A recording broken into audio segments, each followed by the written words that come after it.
Assalamualaikum warahmatullahi taala wabarakatuh.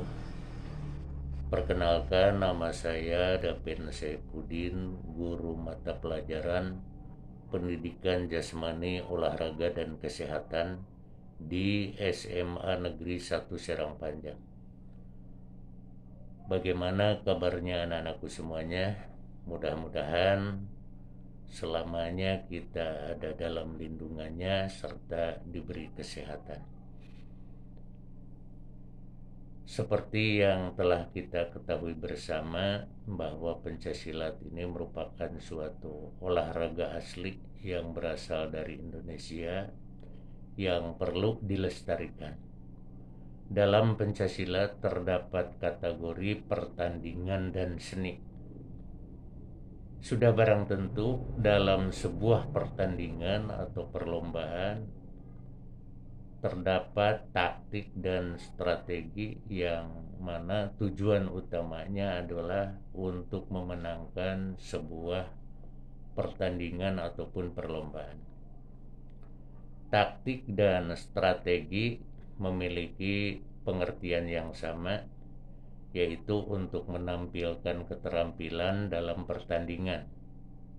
Misalnya, untuk taktik penyerangan, ini merupakan suatu siasat yang dilakukan kepada lawan dengan tujuan untuk mematahkan lawan untuk mencari kemenangan dalam bertanding secara sportif.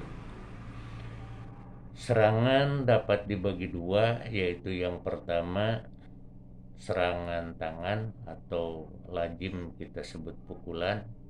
Kemudian yang kedua serangan dengan kaki yang kita kenal dengan istilah tendangan.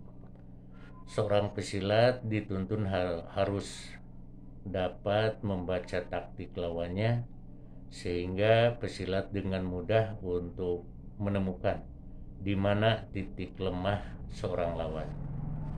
Olahraga bela diri pencaksilat tidak harus menggunakan tenaga yang besar, namun dengan taktik yang cerdik dan dapat membaca gerak-gerik lawan sehingga kita dapat mengambil berbagai macam kemungkinan bisa diantisipasi lebih awal sebelum pertandingan itu dimulai. Taktik menyerang dalam pencaksilat dibedakan menjadi dua bagian. Yang pertama yaitu serangan secara langsung, artinya adalah upaya untuk mengalahkan lawan yang dilakukan secara langsung menyerang pada titik sasaran yang diinginkan. Taktik serangan langsung ini dapat dilakukan dengan menggunakan pukulan, tendangan, kuncian, ataupun teknik jatuhan. Kemudian yang kedua adalah serangan tidak langsung.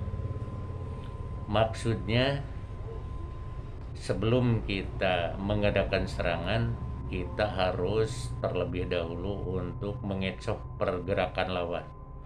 Bagaimana kita memancing lawan dengan cara bergerak sehingga lawan kita dapat berubah posisi.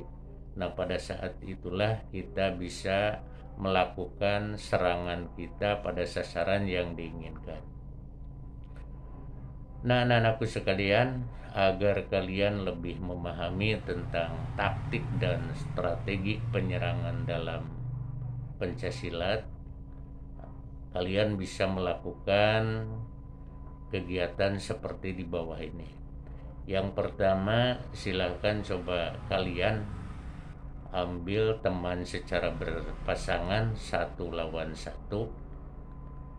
Kemudian setelah itu ditentukan satu untuk menjadi pemain penyerang dan yang satunya sebagai pemain bertahan.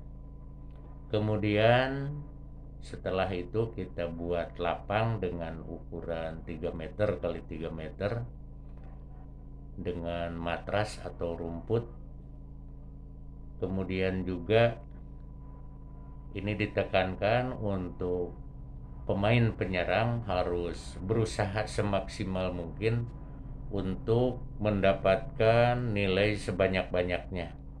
Sedangkan pemain yang bertahan diusahakan untuk dapat menggagalkan perolehan nilai yang dilakukan oleh lawannya. Kemudian pemain penyerang dan pemain bertahan ini tidak boleh keluar dari lapangan yang telah ditentukan sebelumnya. Kemudian hal ini bisa dilakukan dengan durasi waktu tertentu sesuai dengan banyaknya lapang dalam permainan tersebut.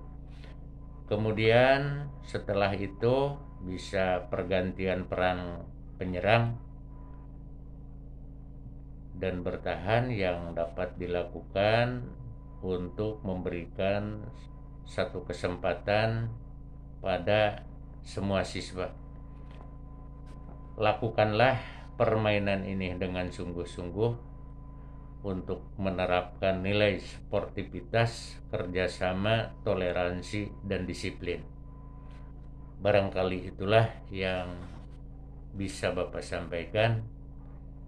Billahi taufiq wal hidayah. Wassalamualaikum warahmatullahi taala wabarakatuh.